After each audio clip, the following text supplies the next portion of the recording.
Okay, hello, welcome back.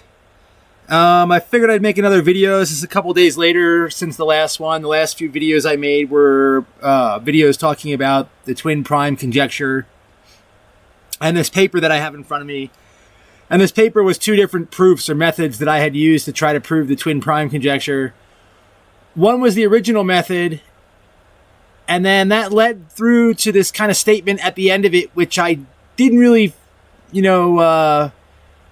didn't fully explain rigorously enough or robustly enough. And over time, me thinking about that led to the second proof, which was much better and more direct and kind of goes through the process of what you would fully need to be rigorous about that one step that I had kind of excluded at the end of my first one. So I made three videos. It wasn't two or three, it was three. I made three videos talking about the better proof, the newer one, and how you go through and do it. But at the very end, I mentioned this other one. And at first, I wasn't sure if I was going to make another video about this or not. I didn't think I was. By the time I got through the first video, I said, oh, that's good enough, the first proof. But I found myself with some time here, and I thought, I was kind of in the mood. I said, oh, it's good practice for me anyway, or just to make more content and throw it up there. Let's make another video about the second proof. Now, on this one, I haven't reread this, so I'm just going to try to do it on the fly, and that might trip me up a bit or something. I don't know. It's been a while since I've looked at this one, but it's kind of good for me to see how well can I go through it and just kind of see what I meant or explain what I meant from years and years ago. And also, so I might try to go a little quicker with this one. If there's something that doesn't, it should all make sense in a sense, but if I can't explain it fast enough, I might just gloss over it a bit. The text is there. Again, I didn't really think I was going to make this video. I was kind of hemming and hawing over it. But anyway, let's jump in. And I think on this one, if anything, you'll get to the last step and then you'll realize you kind of have to do stuff from the first proof anyway. Or maybe somebody can see it from the last step sooner, or a quicker way to do it than having to go through like all the first proof type of stuff. But in any case, I think this is a good exercise just to show another way to go about it. And more specifically, the last step that you do get to, at that point, you have another equivalence for the twin primes. So I thought that would be interesting just in itself there, because it leads up to something where if you wanted to tackle the problem, you could tackle it from that point and just say, oh, I have a quicker way to prove it from there, or something like that. That at least you'd have another equivalence, or this unique equivalence that I found for the twin prime conjecture. So that's what we're going to talk about in this video, or this will take 2 or 3 videos. I don't know. We'll see how it goes. If it gets towards an hour and there's still a ton left, I'll make extra videos. And so let's just jump in and see what we get here. So this will be a video for people who really like math and the twin prime conjecture and whatnot. And by the end, one way or the other, or at least if you follow the actual paper, you should be able to end up with, if not another proof, barring that last step is a little not rigorous, you'll at least have another equivalency for the twin prime conjecture. So let's see what we get and how this one compares to the other method if you watch the other videos. But if not, this one's kind of standalone and you should get a sense of it. And again, this one was more muddled and harder for me when I first came up with it. It was how my mind saw the stuff at first, which over time, that second proof, the one I showed you first, the better one, ended up being a lot cleaner and a lot better. So this one's a little convoluted, but let's see what we get out of it. Okay, so we jump in here, and I'm checking something on my recording thing first to make sure it's working right, and it looks like it is. Where are we at? I want to be on here. Okay. So this kind of takes a similar approach to the first one. The first one uses 2 surfaces. It maps it to a third surface, and you kind of go from there. And you're looking for values not on those surfaces. Well, not on the first 2, but on the third one. This one, if I kind of reread my first paragraph here just before I did make this. And this says the proof begins with 2 basic surfaces in the form of like z, a surface z of x, y, 2 variables in the first quadrant. Natural values of z are looked at in terms of y in the xy plane by scanning over them using a line with a certain y-intercept. And I had mentioned at the end of the last video that this technique uses parabolas and lines and scanning the surfaces that way, where the last one was all lines and rows kind of was the technique. I'm going to skip this a little bit just to get into here. Again, we'll see if I can keep it a little quicker.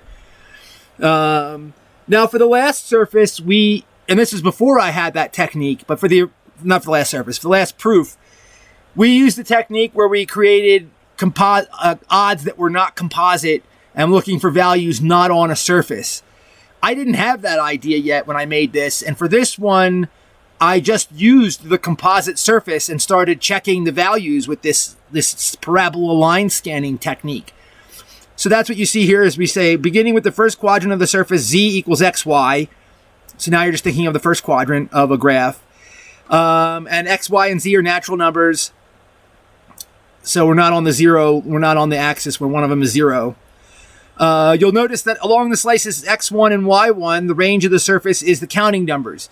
Meaning if you let x or y be 1, then z is just equal to x or z is just equal to y, and that's the same as just all the numbers again. So on the surface, z equals xy. If you take the x equals 1 or the y equals 1 slice, the integer values, again, we're only dealing in the integer values here on the grid, if you will. But the integer values along that line are all the counting numbers. Okay. But then if you think of that, the rest of that field in that first quadrant where x is greater than or equal to 2 and y is greater than or equal to 2, that field represents all the composite numbers, because that's any number that can be made from a number 2 or bigger times another number 2 or bigger. So that's all your composite numbers are that surface xy where x and y are greater than or equal to 2. And that's what we're going to use to try to determine things here from this quote-unquote composite surface. Therefore, if a specific value for z has a natural solution in that field, so if z is in that field with x and y natural numbers, it's composite. And likewise, that field doesn't have any primes in it, when x and y are greater than or equal to 2. So going forward, if I talk about the field of z, it's assumed to refer to the composite portion outside of those first rows. So I'm just referring to the part that tracks our composites. Okay, great. So we're going to analyze this surface by treating each height of z as a value to be checked and then solving for y. So if you have the surface z equals xy, well then y is equal to that value we want to see if it's prime divided by x, or if it's composite, we'll see. I don't remember where I went with this exactly, but we'll see where I go here. So you could just say, okay, well now y is equal to that value we're going to check over x. And again, I didn't even read this ahead of time. Maybe you should have said it. Maybe I should have. Well, I'm just jumping in for fun and see what we get and make a video about it. An explanation, So now we're going to take a line, not necessarily the same y here, I don't think. Just I'm using, basic point slope, y equals mx plus b intercept form here, intercept slope form here. So now we're going to take a line, y equals minus x plus b, and we have the minus x here because we want there's going to be pictures of it. We want the line to be angled that way to scan. So we want a downward line, if you will, and moved across, and I say scanned. You'll see what I mean by that for a second. But we're going to take that line, and the scanning process is, you could think of that line, but if you keep changing the intercept, the b, by 1 at a time, you're just moving that line over or up and down, however you want to think about it. So you're kind of scanning that line across your graph by changing the b, by changing that y-intercept. You can move that same sloped line, just drag it across the field. Okay, great. So we're going to increment the natural y-intercept b, and I probably won't be able to do this off the top of my head to double check the math I did behind the scenes, but there are some requirements that you'll see throughout this thing on some of the numbers or letters or variables that we used. So for example, the reason you see this here for b is 4 is less than or equal to b is less than or equal to z over 2 plus 2. And that's like, if I kind of remember what I was doing there, or why that requirement comes about, was because if you go too far left, you just have an infinite part of the graph where there's nothing for you to scan. And if you go too far right, you're past the thing that you need to scan. Something like that, roughly. So that's where this requirement comes from.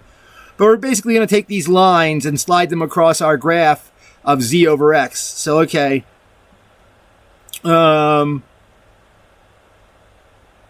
here I just wrote that down, y equals this for this rule on b, and b is a natural number. And I do explain a little bit what I just said there. The lower limit on b ensures that the 1-1 answer is ignored. So again, we don't care about those first columns where x and y are 1, so we can get a lower limit on what our y-intercept needs to be to where we start the scanning. And more specifically, it comes from the intersection of the line with the first composite in the field, namely the number z equals 4, where you get 2 times 2. So that's where we get that starting point from. The lower limit can and will be refined further and later. The upper limit comes from there being no factors greater than half of a number, right? Because it's either 2 times half that number or whatnot. Other than the number, and making b greater than that would lead to natural solutions on the first row again and column, which are supposed to be ignored. So again, we're using the fact that we're starting from the second row and column, x and y equals 2. And we're using for the fact that when we get out far enough, we'd be back down to that column because we're just past 2 times that factor. And then the next factor would be, because this is going to end up being a hyperbola. And so it just asymptotes off and goes back down towards the axis. Okay. So here you'll see a picture of that. Now this picture makes more sense. This is showed in the picture for z equals 4. So, so now this red line here is our z over x, our y equals z over x. We're going to check values of z. And in this case, you could see z equals 4. So this is the hyperbola you get for z equals 4. So what we want to see is this number z. We don't know, it could be any z yet, but we don't know. And somehow we're going to use this parabola in this line to determine is that z that we plugged in this case 4, is it composite or is it prime or whatnot. This is kind of where we're building up with this. And then you see our line here, minus x plus b. Minus x is it's the same as a y equals x line, but we flipped it so it's going downward, so it's got a slope of 1. And here we got b equals 4, because that's where b started at least equal to 4. And you'll see that the line that we created intersects this hyperbola, the z, where z equals 4, right at the point 2, 2. And so we're going to build off of that, but that's what's going on here. And by scanning, again, what I mean, just to drive it home, we're going to take this green line, and by changing the b-intercept, we can put it over to, we can put where it, the y-intercept, we can put it to 5, to 6, and we're going to drag this green line this way over our hyperbola, and check for values where it hits the grid. Now, this is the most basic case, and before you get over here, you're already back down below 1, or on this part, you're before 1. So we don't need to do much checking. But with other hyperbolas, they extend out this way. You'll have to scan more and more and more to check all the possible integer values to see if that gave you something. So we'll build into that, but that's roughly what's going on there. So we're going to set equations 2 and 3 equal. 2 and 3 were these two. So where does that line equal that hyperbola is what we're asking. Set equations 2 and 3 equal and solve for x. If there are natural solutions for x within B's domain, then z is composite. And if there are no natural solutions, then it's prime. So that should be kind of self-explanatory at this point. So equations 4 to 6 show the solutions using the quadratic formula. So now we have our z over x, which we're checking. We're checking it equal to this line that we've set up, this minus x over b line. And we want to solve for the value of x. And so in this case, and we'll get more into how we choose the b or for all b and which b's and stuff in here in a bit. But the general solutions that we're going to be looking for are of this form. You do this, you bring it over, you just do quadratic formula on it, and you'll get that x is this b plus or minus square root of b squared minus 4z all over 2. Okay, great. So here we showed a quick example just to start building the concept up where z was 4 and we checked, and here we get x is 2, and we obviously know that's composite because 4 is composite, and there's a nice even, a nice natural answer for x equals 2. But let's try something else that we know isn't, so you can see how it works with there's like a prime there. So here we're going to do Z is 7. We're going to check a 7 composite or prime. And this is shown along with the lines within the domain of B. Now notice that the lines will not intersect the curve at any of the natural number grid intersections, and that the curve only crosses it on the y or x equals 1 line, which we expect because that's just 1 times the number. We're ignoring that, but I pointed out here just for completeness. So here the black line is now Z equals 7, or the black hyperbola, I mean.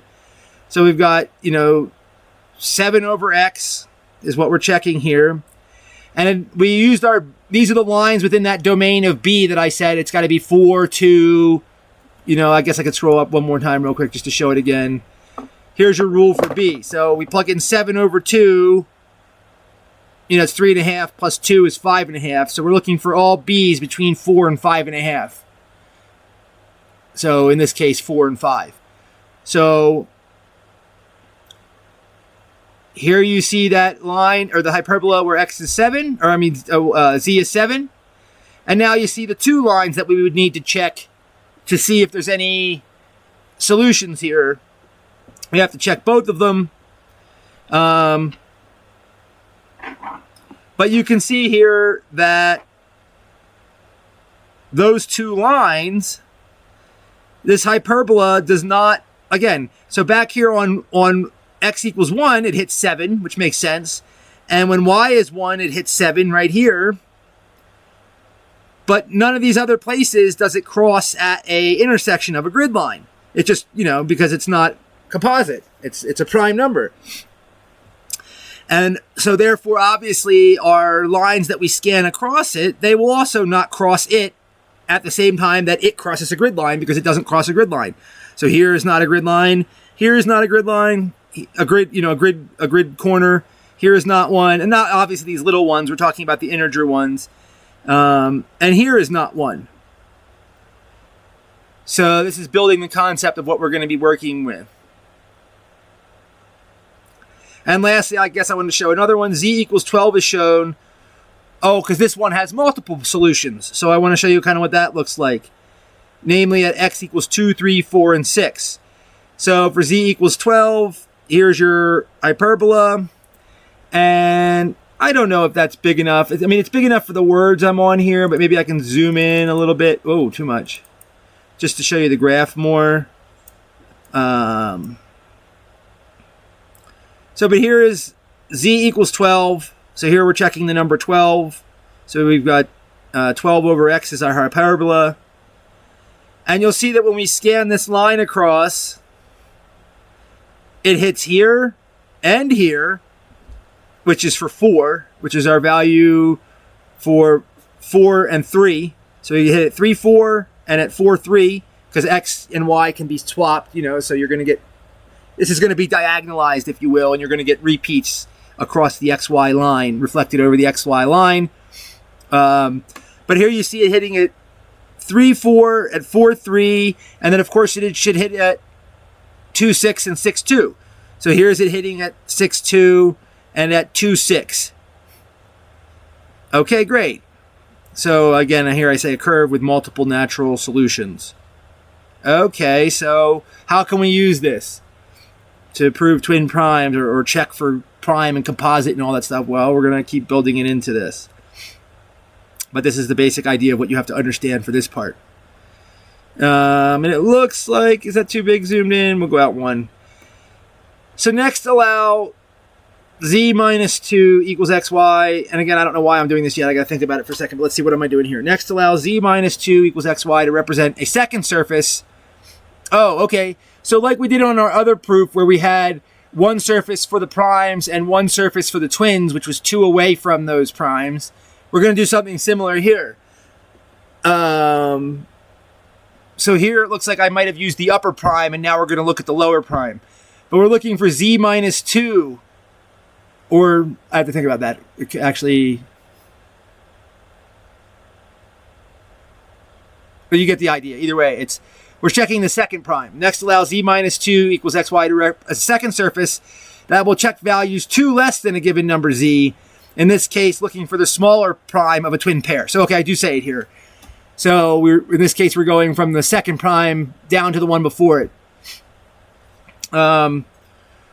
Graphically, this is the first surface slid up the z-axis by 2. And if you remember in the other proof, it was the surface, well, because we had already divided by 2, it ended up being slid down by 1, but same idea. So, okay, solving for x by repeating the process in the previous section, equation 7 to 11 gives you this. So now instead of having z equals xy, we also want to check z minus 2 equals xy, which means y equals this. And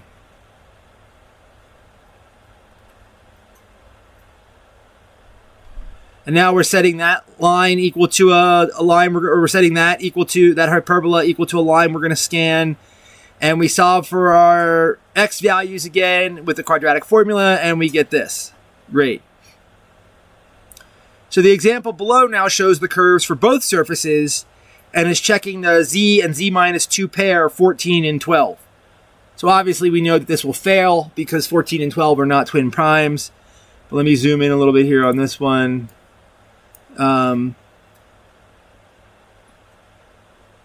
So now one of these hyperbolas is obviously for 12 and one is for 14. Looks like, right, the black one is still 12 and the blue one is for 14 because it crosses at 2, 7 and 7, 2. And here's the 3 lines that we would need to drag across those surfaces to check. And if any of those lines have a solution, we know it's composite. Well, here we see one line hitting the same as it was before. The one line is going to hit the 12 surface at 3, 4 and 4, 3 and 2, 6 and 6, 2. And here we're obviously also hitting, now that other line doesn't hit the 14 surface at integers here, but of course it hits at 7, 2 and 2, 7. So you could see that there. And so now we're checking both of those values with 2 hyperbolas and the lines. Okay. Excuse me. For both surfaces and according to those equations above, since the values are natural, x can only be natural, and therefore making z composite when the square roots evaluate to a whole number.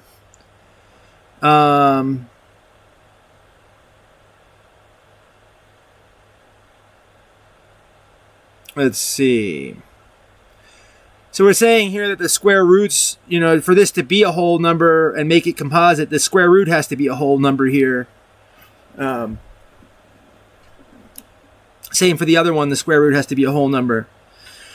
Just as the original curve, equation 2 is scanned with a line to look for natural solutions, the current square roots can be scanned with a new line. Okay, so now if I remember what I did here, it looks like what we're going to lead into is, I guess I want to scroll up. It's going to be faster this way. So we're scanning these values for whole numbers. But for this one to be a whole number, the thing in here has to be a whole number. And same with this one. But now apparently I'm going to do something with those and scan those values. If I remember, I pull them out or I do something else here. We'll see in a second. I don't want to get ahead of myself. But we're going to scan these the same way. We're going to use the same concept to start scanning these for whole numbers. So before we do that, also note that since z is all natural numbers and 4z is just a subset of those. And let me see, does the other one have a 4z in it too? It does. So that has a 4z. Since z is a natural number and 4z is a subset of those, that if the root does not evaluate to a whole number for all z, that it will certainly not evaluate to a whole number for any 4z. Okay, that makes sense. This allows a substitution. So let 4z equals s.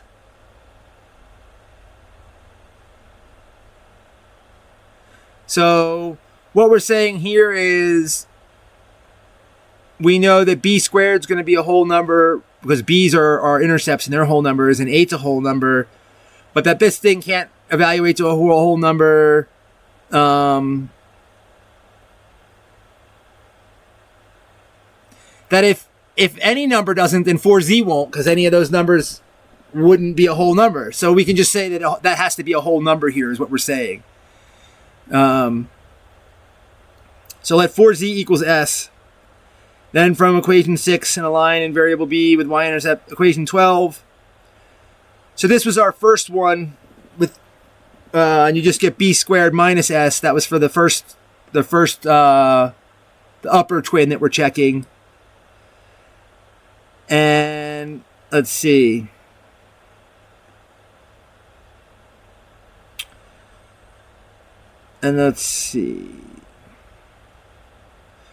The square root does not equal. Now, where did I get this from? Then from equation 6 and a line in variable b with y-intercept c, write equation 12. Let me go back and look at equation 6 real quick.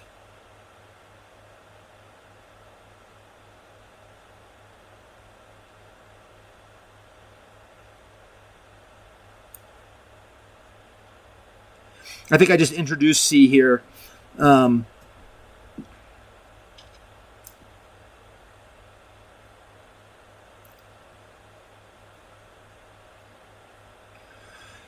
now what I think I'm doing is I'm flipping it and I'm saying, well, we know when it equals that, it's going to be composite. So we don't want it to equal. We're saying that the square root has to not be equal to a value that's a natural number, which I have by this minus b plus c. I'm going to have to read a little further ahead and see where I'm going with this to make full sense of it. Like I said, I'm doing this on the fly.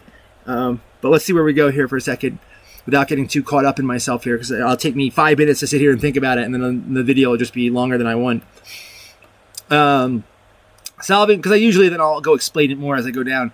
Solving for s for disallowed values gives this equation here, s equals minus c squared plus 2bc.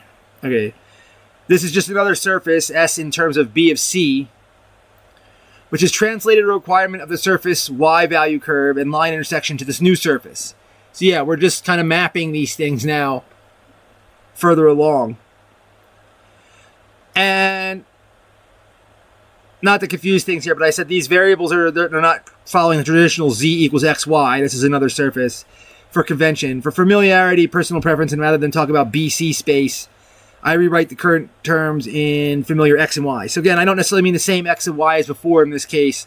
I'm just saying let's think of surfaces as z of xy, where b becomes our x and c becomes our y.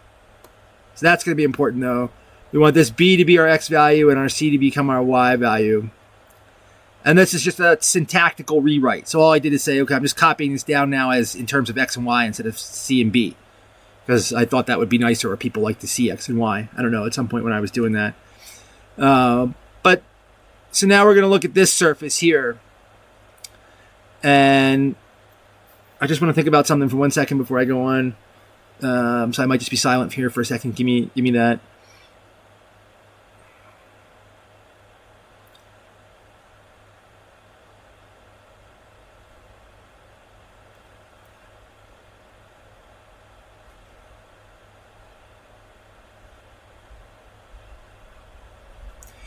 Yeah, that's what I was doing here. I just want to kind of verify for myself in the head. I'm saying in my head, if I had a line y equals minus b plus c, that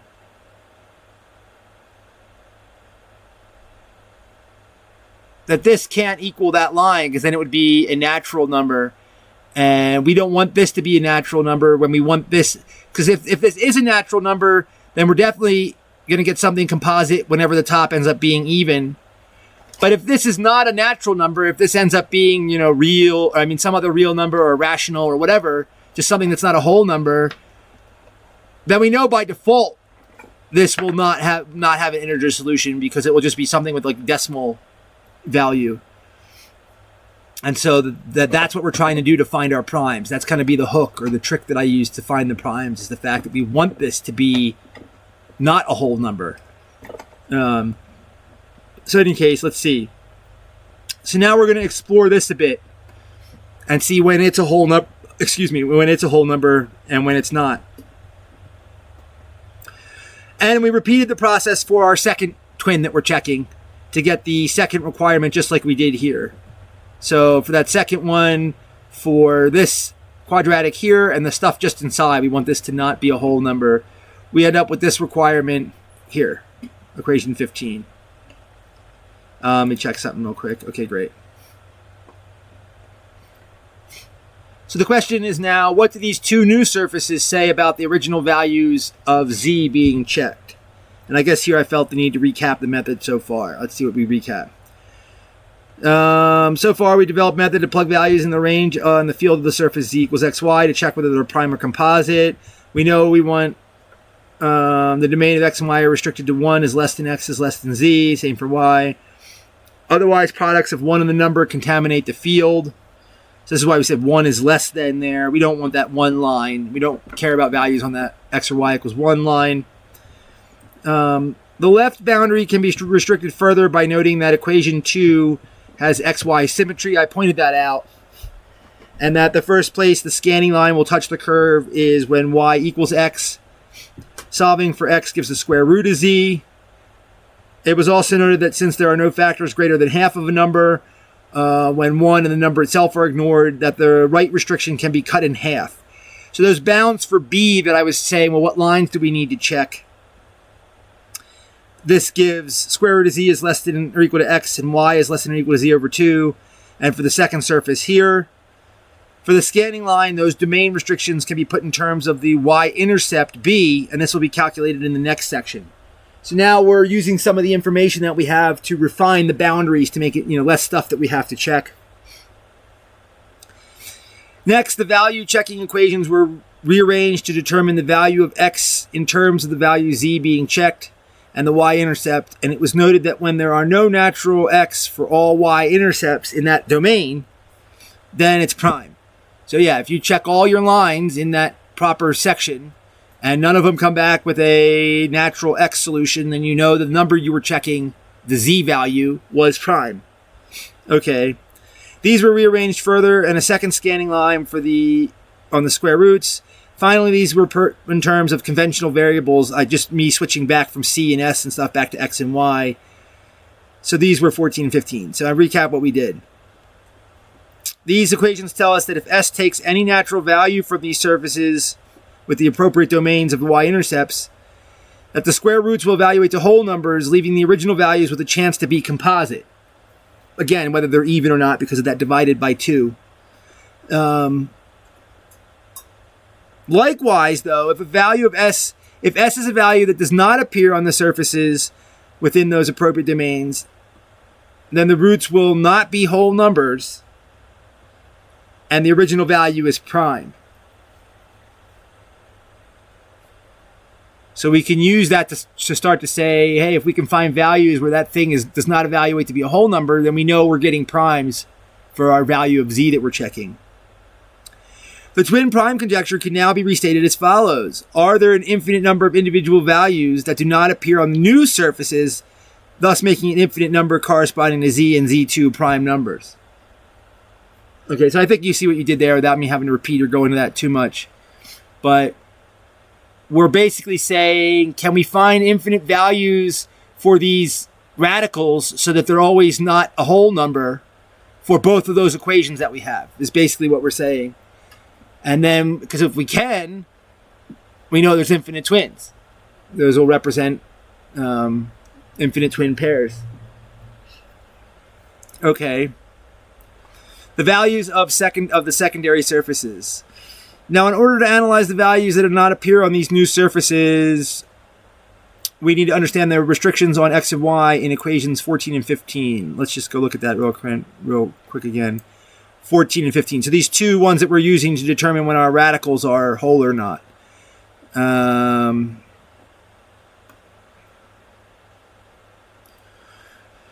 current x, which was originally called b, is the first scanning, because we said we're going to set x to b and y to s, I think is what I said. The current x, which was originally the b, is the first scanning line's y-intercept. And using the domain restrictions put forth for that line in the recap translates into this domain for equation 14. So I'm just you'll have to go through and do that arithmetic or verify that yourself. But I'm trusting that I've verified my work in this. At least what I'm saying here is correct. You'll have to, again, double check or verify, but I'm just going to go with it for now because this is where we're at. So what we're doing is we're saying for this 14 and 15, though, we're translating what we've had now through our old restrictions on X and Y and B and everything. We're just translating that to our new system here for 14 and 15. We're saying, what are the restrictions on X and Y, since X was our B and Y was our C or whatever it was, the translation. We're just going to take through our boundary conditions and map them along is what we're doing here. So, so this is your domain for equation 14. The 2 times the root of z is less than or equal to x is less than or equal to z plus 4 over 2 for equation 14. And note, remember that s is equal to 4z. We made that substitution because we don't really need the 4z there. We can just call it a number s.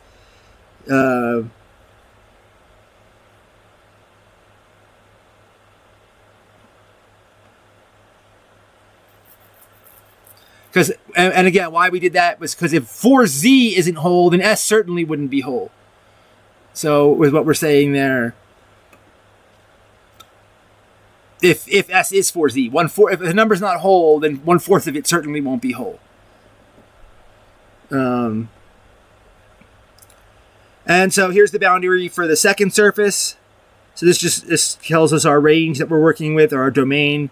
Not really the range, I should say domain of that variable. To find the domain for y, originally c, in that last bit when we transitioned over, the second line's intercept, c was the second line's intercept, insert those extremes of the domain for b, now x, into equation 12, and this leads to this value for equation 14, and repeating for the second surface using the analog of equation 12, which was like probably equation 13 or something, not shown, or I didn't show that part, I just did it and then provided the result here, results in this boundary for equation 15. So now all we've done again is we've just found our scanning values that we need to scan, that we don't need to check before or after that because it didn't make sense in our original context. Great. And not only did we port them through, we applied those facts of what I said. You only have to check to certain values at the left and only half of that on the right. So we've narrowed the boundaries and ported them through, is what we've done in this section. For the translated surface equation 14, we have this requirement, and for the second translate, so here I'm just summing up everything I said in the paragraph form in some equations here. So for our first prime, we've got this requirement for our boundaries, and for the second surface, we've got this requirement for our boundaries. Great. For these surfaces, a table of values along with a few examples helps make it clear and the needed information accessible. Again, you don't need these tables. It just helps to help your mind wrap around it or explain it for like right now to point to something and say, oh, here's, charting the values of equation 14, which was what again? Which one? Just so we can see it. This one here. So 14 was our first one and 15 was our second one for our second line, the one we mapped over. Charting the values with columns X and rows Y. So here we said columns X and rows Y. So this is our Y values going down and our X values are going across. Shows the squares down the diagonal when X equals Y.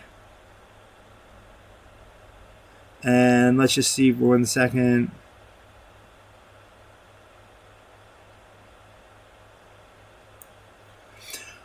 Which makes sense because when X equals Y, you have 2Y squared here minus Y squared is just a Y squared.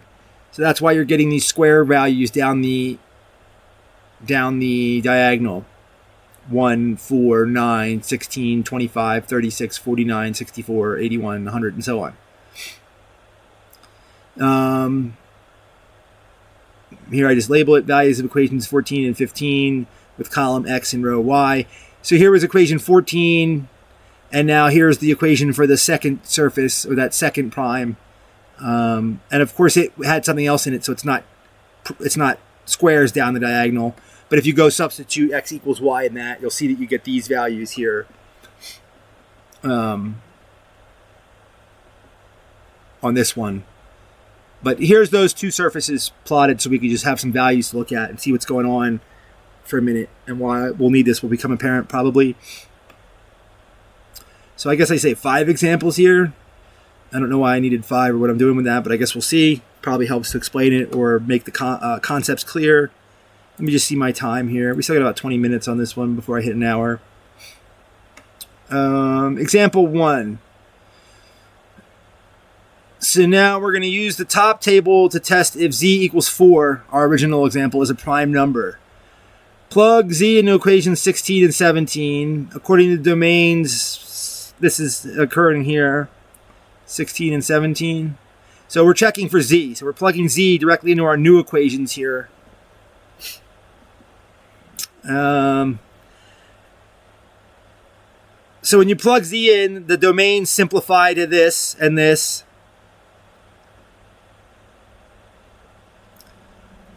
This means looking at the table in column 4 and row 4 for the value for z, in this case 16.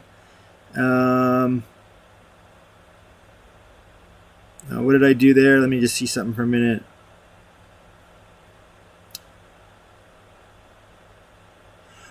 Oh, I guess, again, I'm showing you here that if you plug z equals 4 in, you'll get this and this. But if you look at this, you can simplify. 2 times root 4 is 4. 2 times 2 is 4. Is less than or equal to x. Is less than or equal to... I was showing you the whole calculation. 4 plus 4 divided by 2 is just 4. So in this sense, in higher numbers that we're checking, obviously there'll be a ton of values that we have to check. But for this one, we've ended up squeezing x is just 4 and y is just 4. So this means looking at the table in the column 4 and row 4. So we go to column 4, row 4, the value of 16 here. If the value appears,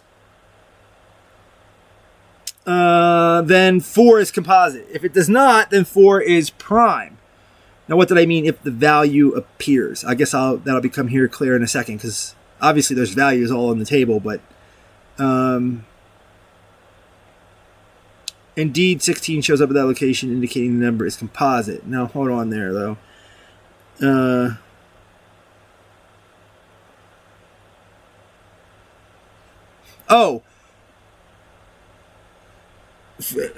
For the value 4z, because we made that substitution, and in this case they happen to be the same. So the z value we're checking is 4, so we're looking for 4z, in this case 16. If it appears, it's composite. If it does not, it's prime. And indeed, that's composite. Let's check example 2. So let's see what... Obviously, I'm showing different examples that will show different cases of things that happen here. When numbers are prime, when they're composite, when you have to check more than one value, whatever you're doing here. Example 2. We're going to test if z equals 11 is prime. Now, obviously, we know that it is. So then we're going to plug 11 into our domain and range, or I shouldn't say range, the domain equations. 2 root 11 is less than x is less than this. And 2 root 11 is less than y is less than 11. Because we're dealing in natural numbers, so you can calculate those values and figure out what your, take the floor or whatever you need to see your actual range, because we're only dealing in natural numbers. But when you do that, you'll see we have to check x's between 7 and 7. So we only have to check the 7 column, for x. But for y, we need to check 7 through 11. Because of our domain restrictions and what we're checking. This means looking at the table in column 7 from rows 7 to 11. So I think you can see what's starting to go here. For the value 4z. In this case, we're checking 11, so our value is 44. In this example, we need to check up to and including row 11, but the table is only shown to row 10. However, it's a good time to point out that the table is diagonalized and that the values of a given column below the diagonal simply mirror those above it. One could see either by looking at the mirrored values or expanding the table, the number 44 does not appear on those specific rows, and thus 11 is prime. So we're just going to go back and look at that real quick. Column 7, rows 7 to 11. Column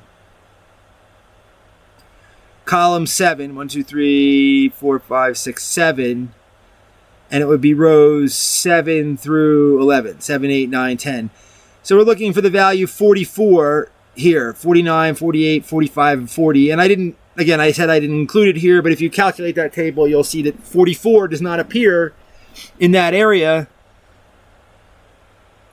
So we know that thing we started with, 11, is prime. Okay. So you're saying, where is this going to lead us? What's the point of all this? How are we going to use this to help find primes and not? Well, we're building up to that, but basically what we're going to do is we know we have to check this table or the surface, or however you want to think about it. What's going to be, again, the greater the number, the more rows and columns you're going to need to check. And you're checking for your value for, or whatever the thing you're checking is, 4z in this case. But we're going to eventually come to a point where we say, are there any ways that we can tell that certain values never appear in this table? And that's what we're going to end up doing, I believe, similarly to our first proof. If you watch the other video, three other videos on the method that we use for the other technique, we're eventually trying to find values that don't appear in a certain surface.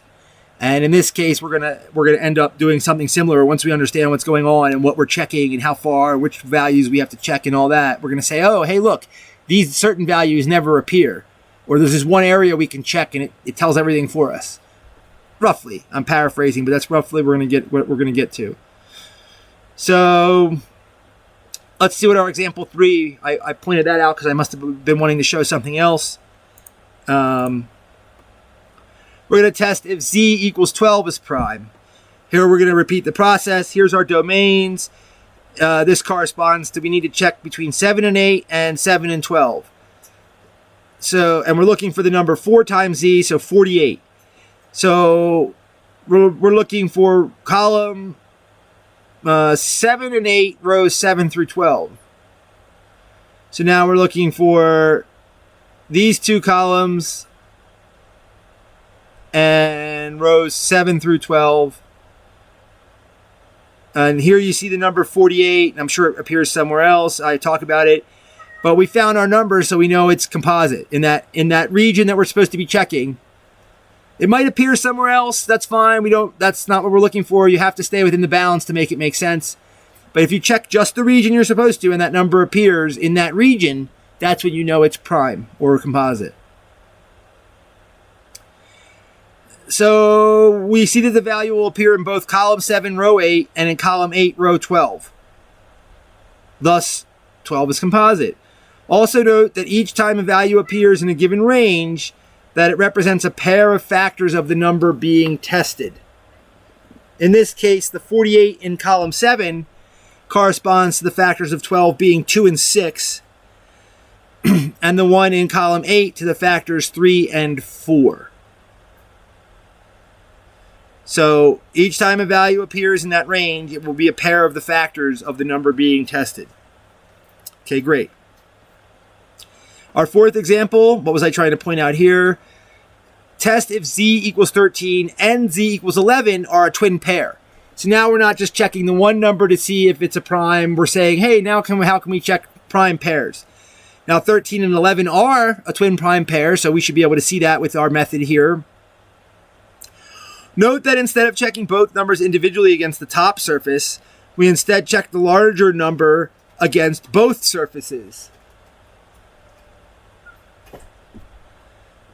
Is that obvious why I did that? Let's think about that for a second.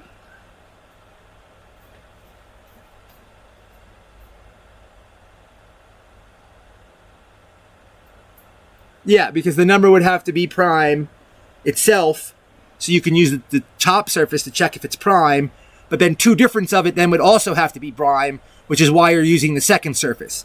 So you don't really need to check both numbers. You can just check the top number versus both surfaces. For the top table, the domains are that. Because we're in naturals, it corresponds 8 to 8 and 8 to 13. And for the bottom table, it's 7 to 7 and 7 to 11. We're doing 13, so we're looking for 4 times that. It's 52. And if you check those areas in those charts, I'm not going to scroll up and do it right now. You get the idea of what we're doing. But if you were to check those charts between, for the one chart, 8 and 8 and 8 and 13, and if the other chart, column 7 and rows 7 to 11, you'll see that 52 does not appear. Because 52 does not appear in those proper locations, 13 and 11 are indeed a twin pair. And lastly, I guess I wanted to show one that failed for a twin test. So here we're going to check 17 and 15. Obviously, we know that should fail. For the top, we're looking for 9 to 10 and 9 to 17 for our correct rows and columns to check. And for the bottom table, the domain is 8 to 9 and 8 to 15. We're looking for the number 4z. In this case, it's going to be 4 times 17 is 68. And that 68, if you were to go check those tables, that 68 will not appear on the top table because 17 itself is prime, or the first table. But it does appear in column 8, row 10 of the, bottom table, signifying 15 is composite. Thus, 17 and 15 do not make a twin pair. And I'm coming up on an hour. I got about 8 minutes. So now you can see what we're doing and how we're going to go from here and keep building until we get our twin prime equivalency. But now we can return and focus on the question asked at the end of the last section. Can we find an infinite number of these locations? The goal is to then find values not appearing on either surface over the appropriate domains of columns and rows. So if you just know the rule that governs for any number you'd want to be checking, what are the columns and rows that you need to check, which is what we've already shown up top there. We have that rule. You can just start searching those sections for values that don't appear in either of those sections. And if there's an infinite number of those, then you have infinite twin primes. It may be considered preferred or more complete or more of interest to scan a given domain collecting all the missing values. However, only at least one regular missing value on neither surface per each new domain is needed. Okay. Let's see. Finding the non-occurring values. Now, I might want to stop here. Let's start into this a little bit, and then I might just cut it off and pick up from here. So this will be a nice transition point. But I've got 5 or 8 minutes. Let's see where we go. So how does one go about finding the values that do not appear on either chart for a given domain of columns and rows? As it turns out, there's a sort of trick with a bit of logic and a location in the tables. This is what I was alluding to earlier, where such new values repeatedly appear.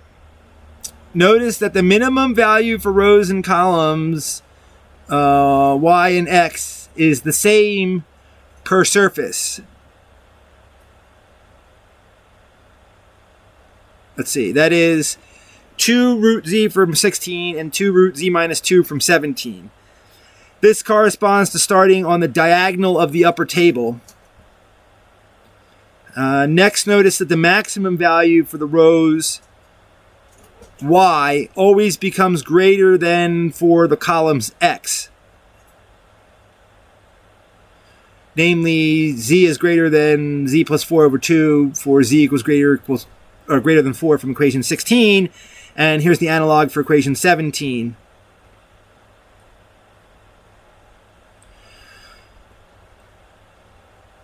That means for z is greater than or equal to 6, one will always check a number of rows within any given range of columns greater than or equal to the number of columns in that range. Okay, and again, you'd have to become familiar with it or double check what I just said yourself, but that is what's going to be the case if you look at your bounds there, and we're just kind of finding the limits of what you need to check here. However, since the tables are diagonalized and all values below the diagonal in a column are also found above it, no matter how many rows are called to be checked, checking all the rows above the diagonal in a column, all the rows above the diagonal in a given column are the same as checking below it. Yeah, that's fine. So we're going to use the diagonalization property to just check above the diagonal, and we're going to use this z greater than, when z is greater than or equal to 6, and z is greater than 4 to restrict how many rows we need to check for each column. For small z, this may include values to be checked that one would normally skip, and thus leading to missing certain primes. However, this only makes the criteria more stringent, and doesn't matter anyways once the number of rows being checked is greater than the greatest column number within a given domain. Specifically, this is when z minus 2 root z is greater than that, which is z is greater than that, or rather than z is greater than 24 for the natural numbers. And I'm coming up on our time here. So now what am I saying here? So this z equals greater than 6. Let's see. So here I'm discussing, I just want to say, kind of use this here for a second to show. Here I'm using this diagonalization fact to say we just need to check this area up here. And same for this chart up here, because all these values are either negative and they don't make sense, or the ones that, like on this chart when it's slid, they appear over here anyway. And because of these formulas for the right part of the limit of your domain for each of these, for the z equals greater than 6 thing, there's something that happens from here for the first couple values that you could check manually or check by hand. But this pattern where we know that we can go a certain number of columns, or a certain number of rows, for a given column. So I'm using some of the facts that we have to say, okay, for a given column, how many rows do we need to check? Can we simplify the process and just say, okay, for this column, we have to check this many rows? And that's all we're doing here. And so you'll have to go through and do what I said specifically, because this is years since I've looked at it, and you'll have to verify it. But I basically remember what I was doing in this part was saying, we're honing in on what range and area we have to check. And the z equals 6 requirement, again, comes from one of these things here where the first couple cases, it doesn't quite make sense. Well, you could check it manually, it makes sense. But for our generalization, you have to have z bigger than greater than 6. And for what I'm about to go on and say about the columns, again, the first couple cases, because of these requirements, end up being muddled. But once you get past z equals 24, is what I think I said here, then for the rest of the chart, you can make this simplification for the association we're going to make between these rows and columns. And as long as we can still find an infinite number of primes out there, we're good, because we've already checked however many twins or whatever are our first couple when z is 24 or less. But basically, that's what I'm paraphrasing what I did there. So where are we back to that here?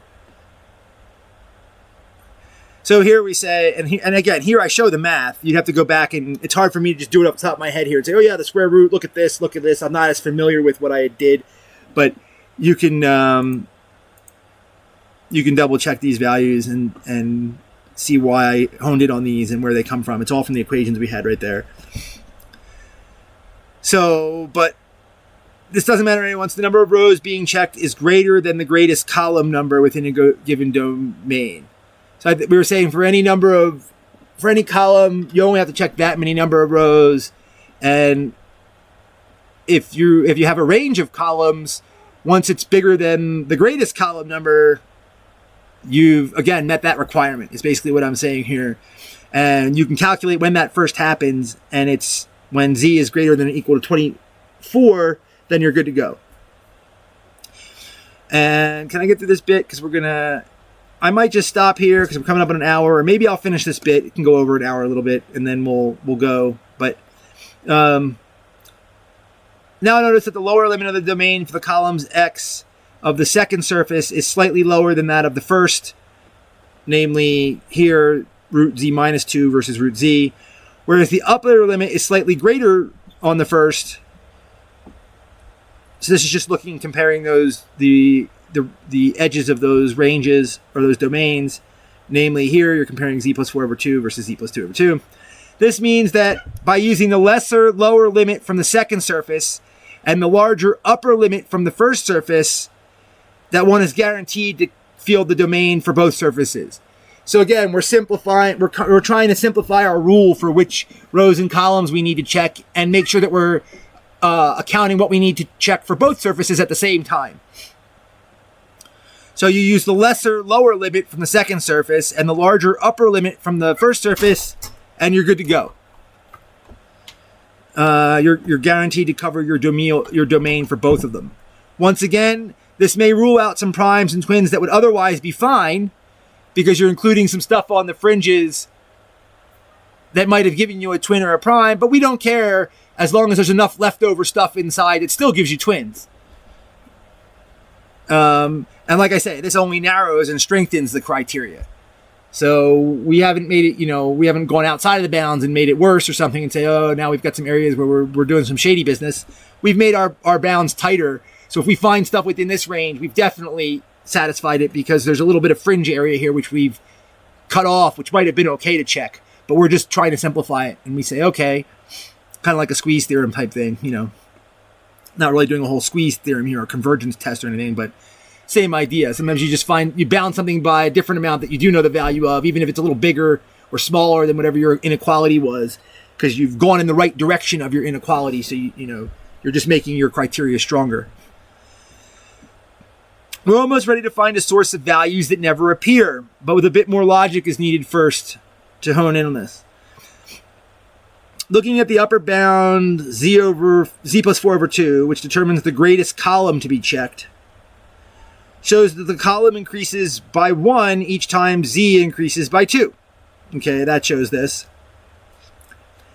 Increasing z by 1 each time looking for primes, one may have to go through many numbers and thus many columns until they find the next prime. However, we know as a given that there are an infinite number of primes. Well, that's a given. We know, there are infinite primes.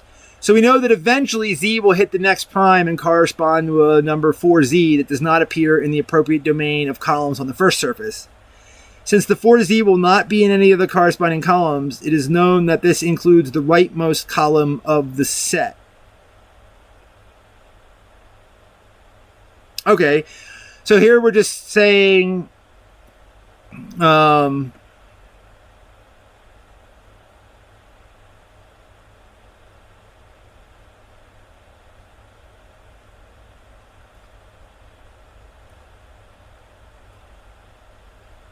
just trying to put this in words and paraphrase it for a minute. Oh, all I'm basically saying here, I think, to try to make more sense, is just that we know there's an infinite number of primes, z, and since we're checking our charts versus 4z, because we did that substitution, that for different ranges of columns that we go, we'll eventually find a range that has a 4z that's not there. That's all I'm basically saying here, because we know there's an infinite number of primes.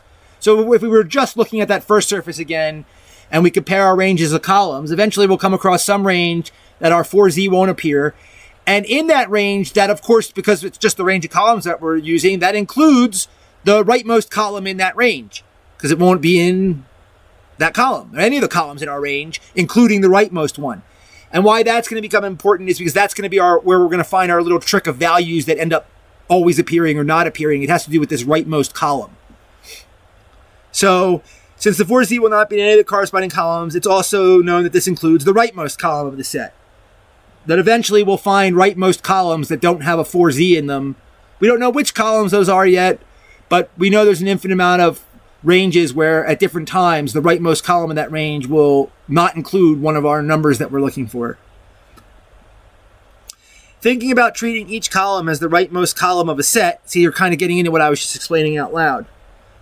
So now if we just treat each column as the rightmost column of some set corresponding to some z we checked, leads to the question, are there values in a column that do not appear in any previous columns. It turns out that there are, and this occurs among the quote-unquote trailing values of the greatest column within a given range. And I'm sure I'll get into explaining this here. Which are the values in that column greater than the value of the previous column's diagonal. Oh, that's right. And this will make sense in a minute. As an example, let's see how far we're going, because this is I'll get through this part, then we'll stop this video. It's going to be an hour and 10 or an hour and 15 minutes or whatever. But are there values in a column that do not appear in any previous columns? It turns out that there are, and it's the trailing values of the greatest column within a given range that is greater than the square of the previous column. As an example, compare columns 7 and 8 on the first chart. And I'm going to scroll back up to show you in a minute. I know what I'm going to say here. The diagonals are 49 in column 7, and all the other values in that column and previous columns are less than 49. Column 8 is a square of 64. Therefore, all values greater than 49 and less than 64, which do not appear in the 8th column, are also guaranteed to not show up in any previous column. This concept can also be applied to the second surface by still using the diagonal and by simply adding 8 to all the square values, since it's literally the first surface plus 8. These are what are referred to as the trailing values. Now I want to go show that up here so you can see it. This is why having this chart is handy every once in a while. 1, 2, 3, 4, 5, 6, 7, and 8. So what am I saying here? If you look down this diagonal of values, and I'm going to zoom in once more here. But if you look down 1, 4, 9, 16, 25, 36, 49, 64, 81, you're looking at the diagonal. We're looking at any given column here. In this case, for my example, I said the 7th and 8th columns are the two that we're using just as an example. And my question was, are there any values that appear in a given column that we know don't appear in any previous columns? Well, because of the formulas for these surfaces and the diagonalization and all that, this diagonal shows the values of the squares, 9, 16, 25, 64, 49, and so on. So if I take the previous column's value, which is a square, in this case 49, and I go to the next column's value, in this case 64, you'll notice that everything in all these other columns is less than 49. The values that appear here can only be less than 49, less than 36, less than whatever. So any values that are greater than 49, but less than 64, that appear in this column, like for example 60 and 63 and 55, those are the only three here, 55, 60, and 63, they're greater than this 49, but they're less than this 64. They appear in this column, but we know these values in this section, anything above 49 in this column, about here's 48, so anything that would, here, those values won't appear in these previous columns. They can't, because they're greater than the values in those previous columns. Again, we're not looking below the diagonal. We're only interested in stuff above the diagonal at this point. Same way here. If we want to go to our next surface, I could say, anything between 64 and 81 that appears here, i.e. 65, 72, 77, and 80, they won't be in any of these columns over here. They can't be. Okay, so now we've realized that there's this chunk of values here that will never appear in these columns. And that's going to be important. But that's what I'm saying in that section. And let's get down there. And you can do the same thing for the second surface, but you have to add 8 because of the surface is shifted down by 8. Or shifted up by 8, however you think about it. The two surfaces are related by plus or minus 8. And that's what I refer to as the trailing values of a column. The trailing values of the column are those ones that are above the previous square, but below the square in that column. Okay, great. Lastly, one can restrict the search to numbers not appearing within the range of trailing values for the columns on that second surface. That is, for a given column x, to the values between x squared and x squared plus 8. So now we're going to restrict it even more. Because that surface is the other one down by 8, so they're 8 greater, though they also won't appear on the first surface since they're strictly larger than the values in that range. and they won't show up in previous columns of the second surface due to the diagonalization and the squares as was just described. So now we're saying we only need to do it on the second surface here and check, like in this one, the example was between these two columns, 57 and 72. We only need to check between 57 and 72 because 57 is strictly bigger than 49 and it would have been over here anyway. But we can just narrow our scope to the values that we want to look for to this second surface. Okay. All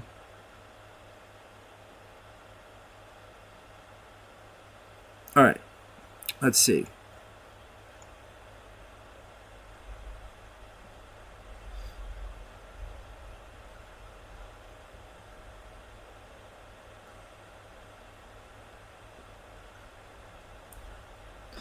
Technically, this should be noticed. This is not true for the first 4 columns, after which it's always true because of just certain values and low value primes.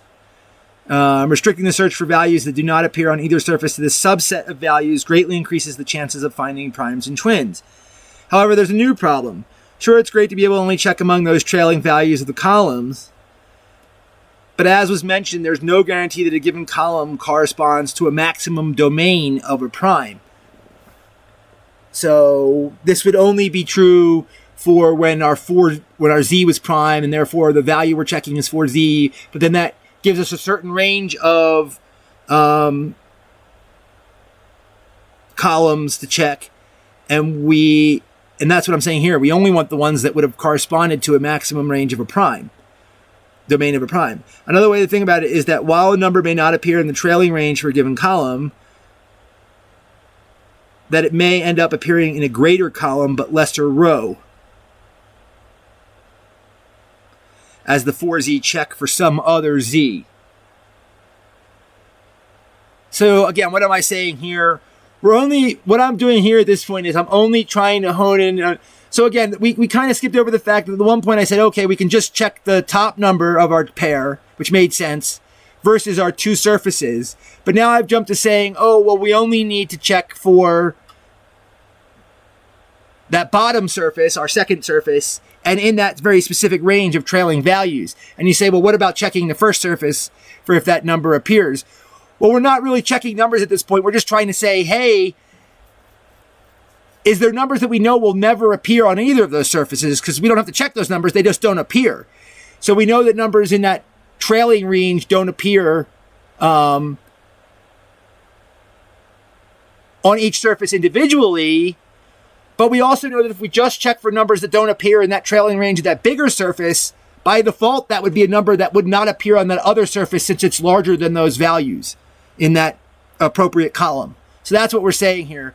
We're not actually doing the check now at this point. We're just saying, hey, let's hone in on those values. Can we find that there's some number there that never appears? And that's what's going to end up happening here.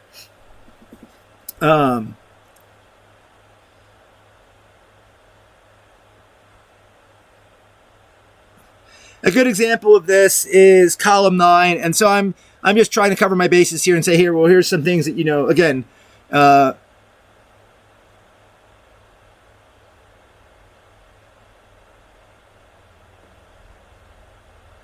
it might have appeared for a greater column but a lesser row for some other 4z. And this whole thing we were talking about at this point was kind of only for certain z, where the column corresponded to a range that would have corresponded to a prime. A good example of this is column 9 and the value 84. Using the method in column 9, one's looking for values greater than 81 and less than 89 that are not on chart 2. While 84 would meet that criteria, it then appears later in column 10, row 6, chart 1 as the check for z equals 21, which would not have been a prime number. Yet, as also mentioned, it is known that eventually some larger column will correspond to a greater prime, and that this happens infinitely often. It's in those cases where we want to verify and sort out all the values that now do not correspond to primes. And it turns out that this can be done using a parabola and few other filters. So I'm going to stop here and make a second video, because we're at an hour and 15 or so. But that's where we're at this point. We're going to find a way to sort the ones that do meet our criteria in that range of trailing values on the second surface. That's the takeaway from this. And we're going to show that there's a certain value there that never shows up on either surface at that point. And so that's where we're at. So we're going to define some parabolas. So I'm going to stop here. I'm going to instantly just start making a second video. I just don't want to have it all in one video. Maybe people would like a big, long 2 or 3 hour video and just sit down and watch it. But I still feel it's kind of nice just for uploading other things, just to have them around an hour or so or shorter. So we'll leave off here. We're going to pick up this technique from a next video here. And I'll leave it at that. If you enjoyed this or are interested in twins and primes, follow on to the second video or maybe third, and we'll see an equivalence for the twin primes and how it relates back to the first proof, which was much more rigorous. Well, this part's rigorous, but you'll see at the very end there's something I kind of gloss over. And we'll pick up from here. How do we get these? How do we hone in on what's going on in those trailing values, and how do we make it useful and use it to find primes and twin primes and all that? So I'm going to stop here, and I'll see you guys back in what will be for me a few minutes here, because I'm just going to start another video. And thanks for watching.